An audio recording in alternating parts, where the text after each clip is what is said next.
গরিবের বৈষম্য কি দূর হয়েছে? দেশটা স্বাধীনতার পিছনে কি দেখা ইয়াটা ছিল, মূল লক্ষ্য উদ্দেশ্যটা কিন্তু গরিবের বৈষম্য দূর হন, হ্যাঁ, মানুষের নিরাপত্তা নিশ্চিত হন, মানুষের মান সম্মানটা তখন এবং অর্থনৈতিক অবস্থার উন্নয়ন হন। কিন্তু আমরা যেমন গ্রাম এলাকায় আপনারা দেখতাম দেখি যে যারা কৃষিকাজের সাথে জড়িত, যারা বিভিন্ন মেহনতি মানুষ, তাদেরকে শোষণ করতে করতে এমন হাড্ডিসার করে ফেলাইছে।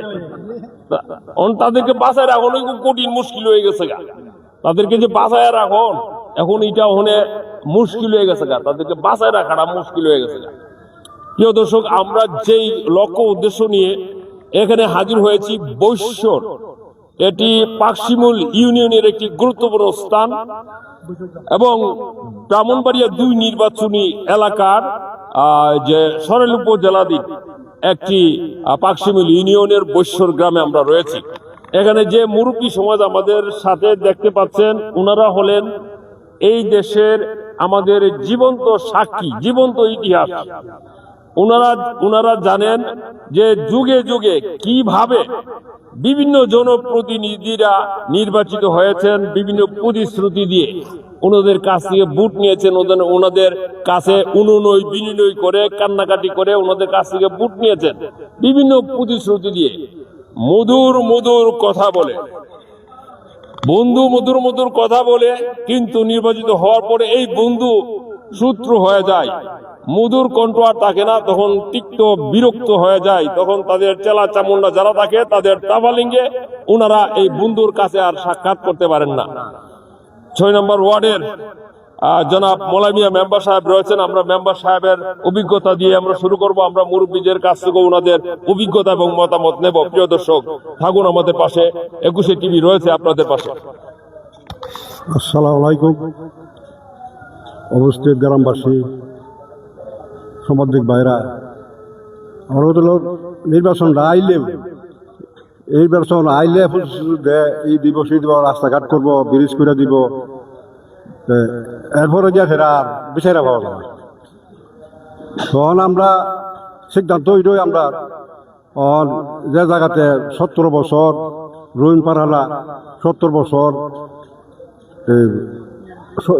সংগ্রাম করছে বা রাস্তাঘাটের মধ্যে বা জনগণের লেগে কথা কইছে, দলের লেগে ওনার কথা বলছে, সংসদ লড়াই করছে, যুদ্ধ করছে। 12 তারিখে তার ইলেকশন করবা, যে 12 তারিখে ইলেকশনটা মনের কথা আমি বুঝ জ্বালাইছি, আপনার মনের কথা বুঝ জ্বালাইছি, আপনার কিরা কথা কই। বিসমিল্লাহির রহমানির রহিম। আমরা হইলাম বৈশর 6 নম্বর ওয়ার্ডের লোক। আমরা আল্লাহর মিলে রবিন ভার্মা নির্বাচন করবো, আর মানুষের মন্দ করে লাভ নাই। বিগত আমি হুজুর আছে তাদের লেগে জীবন দিছি, আর দেখলাম না, বুঝছো। আমরা রবিন ভার্মা সবসময় আজা মেম্বার বুঝলে গেল না, 70 বছর থেকে আমরা পাশে পাইছি, আর স্বতন্ত্র হইল ওনার লাগে আছে আল্লাহ। আচ্ছা, একটা কথা হইল যে এই যে প্রতিশ্রুতি দেয় নির্বাচন আসলো, আমরা এই স্বাধীনতার পরে 1971 সালে দেশটা স্বাধীন হয়েছে, বৈষম্য বিরোধী একটা শোষণ মুক্ত সম্মানের বাংলাদেশ নির্মাণের জন্য দেশটা স্বাধীন হয়েছে। স্বাধীনের পরে বিভিন্ন জন নির্বাচিত হয়েছে যে তারা বিভিন্ন প্রতিশ্রুতি দিয়ে হয়েছে, এই প্রতিশ্রুতিগুলা কেউই ভালোভাবে বাস্তবায়ন করছে না। আমার তরুণ প্রজন্মের কাছ থেকে জানবো কারণটা কি, তারা যে বাস্তবায়ন করে না কেন? এটা তো তারা কি কেলে করছে, এটা আমরা কেমনে কইতাম, কিন্তু করবো কিন্তু করে না, কিন্তু করে না। পিছন থেকে বলতে যে একটা করে আরেকটা, আমরা যাইতাম একটা করে আরেকটা। আমার ভাইয়ের কাছ থেকে জানবো, ওনার তো বলে একটা 17 বছর, যেহেতু আমরা বিএনপি রুইন ফারহান 17 বছর যুদ্ধ করেছে, যুদ্ধে কিন্তু 17 বছর করার পরে রুইন ফারহানকে দলতে ওনার বহিষ্কার করার পরে আমরা রুইন ফারহান লাগে, আমরা জনগণ যারা আছে, আমরা প্রত্যেকটা ইউনিয়ন জনগণ আমরা রুইন ফারহান লাগে আমরা পাগল দেওয়ানো হয়ে গেছি। আপনার পাগল দেওয়ানো হয়ে গেছেন। আচ্ছা ঠিক আছে, আমরা মুরব্বীর কথা জানবো। আচ্ছা, একটা করে আরেকটা, রুবিন পারানো যে কইতেছে একটা করতো না আরেকটা, এটার গ্যারান্টি কি? এটা তো কোনো গ্যারান্টি নাই। গ্যারান্টি দিয়ে তোর বেসলা আমরা আশা এরকম তো সবাই সবাই যদি এরকম করে যাইছে আশা নেবে আশা তো নয় আশা করে সে তোর কোনো করার নাই না করলেও আমরা আশা নেবে আমরা আচ্ছা আচ্ছা আচ্ছা, সবার কথা শুনবো। এই ক্ষেত্রে আমরা যে এই প্রশ্নটি অত্যন্ত গুরুত্বপূর্ণ আমাদের এই অবহেলিত মানুষদের, অধিকার বঞ্চিত মানুষদের জন্য এই প্রশ্নটি অত্যন্ত গুরুত্বপূর্ণ যে এখন যারা প্রতিশ্রুতি দিচ্ছে তারা যদি প্রতিশ্রুতি রক্ষা না করে কি করবেন? আশা রাখতে চান, আশা রাখতে চান।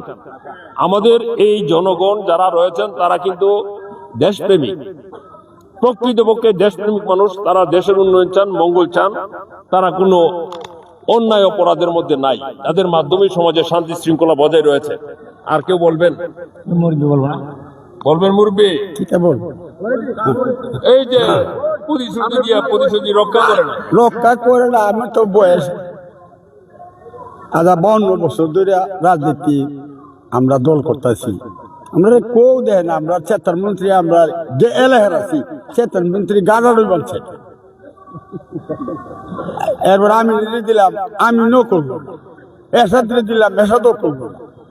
ওখানে আর কই দাম, ওখানে আমরা চাইতেছি আমরা এখানে এসে সুযোগ পা।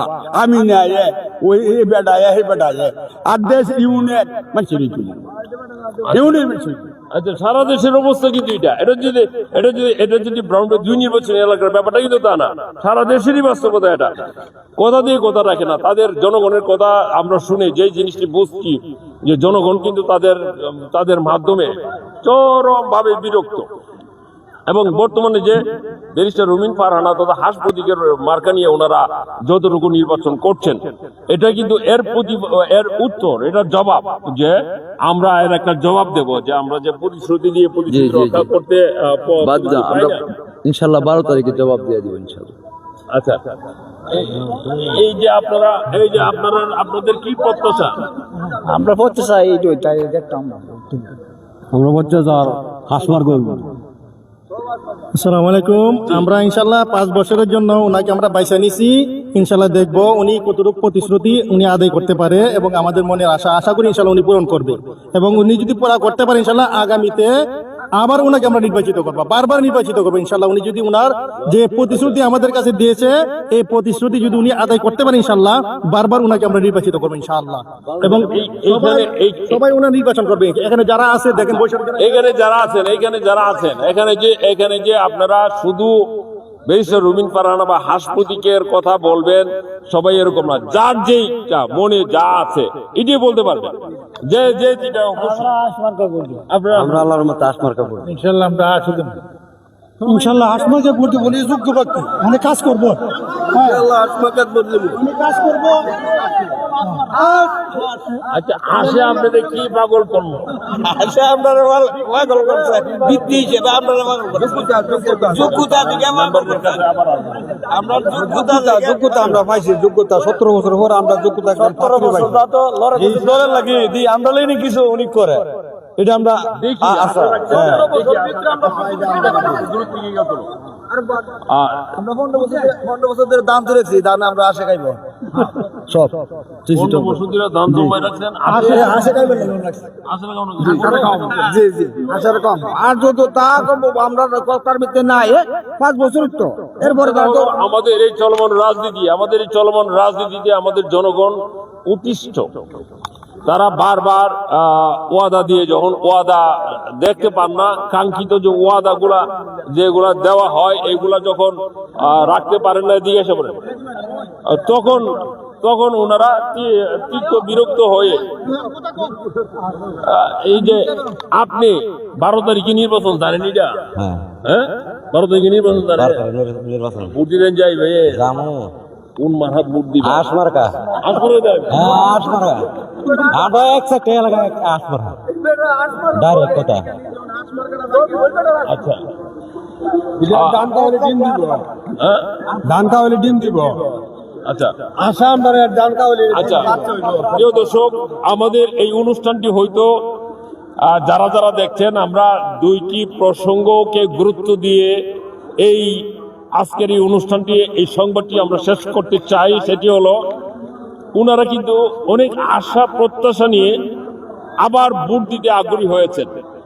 12ই ফেব্রুয়ারিতে যে নির্বাচনটি বাংলাদেশে অনুষ্ঠিত হবে, এটি কিন্তু সহজ কোনো নির্বাচন নয়। অনেক রক্তের পথ পাড়ি দিয়ে, অনেক জুলুম নির্যাতনের পর একটি ফ্যাসিস্ট সরকারকে হটিয়ে নির্দিষ্ট সময়ের আগে এই নির্বাচনটি অনুষ্ঠিত হচ্ছে।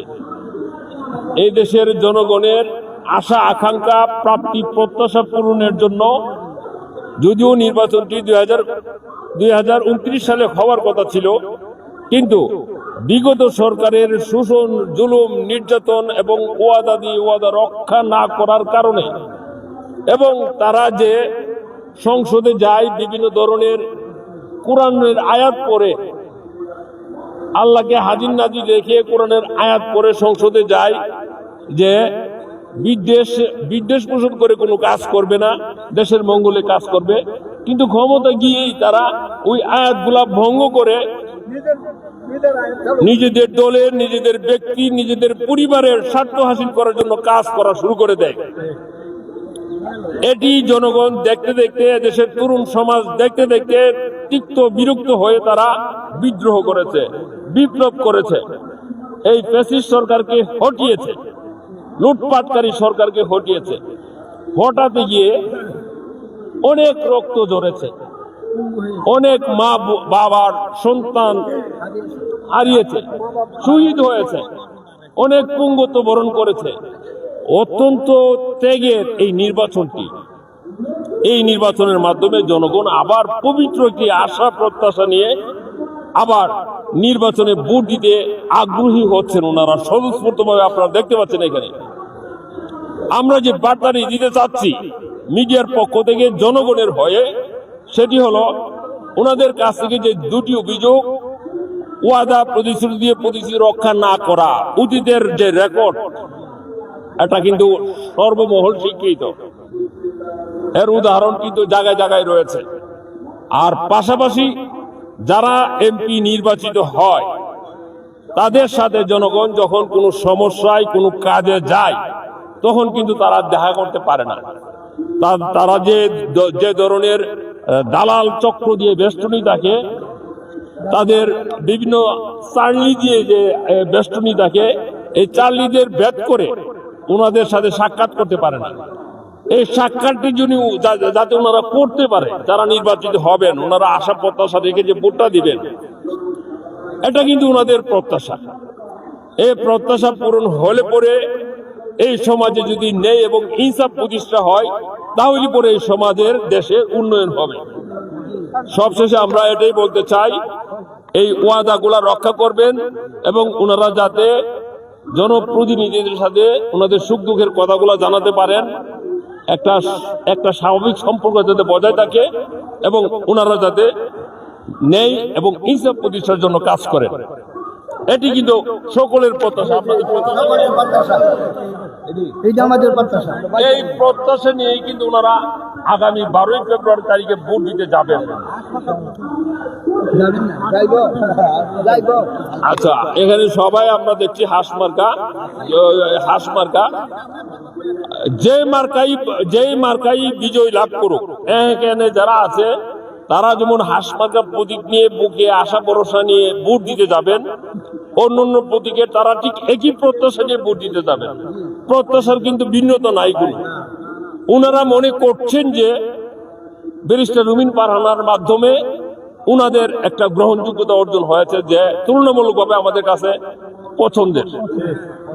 উনার মাধ্যমে আমরা ঠকবো না, উনার মাধ্যমে আমরা প্রতারিত হব না।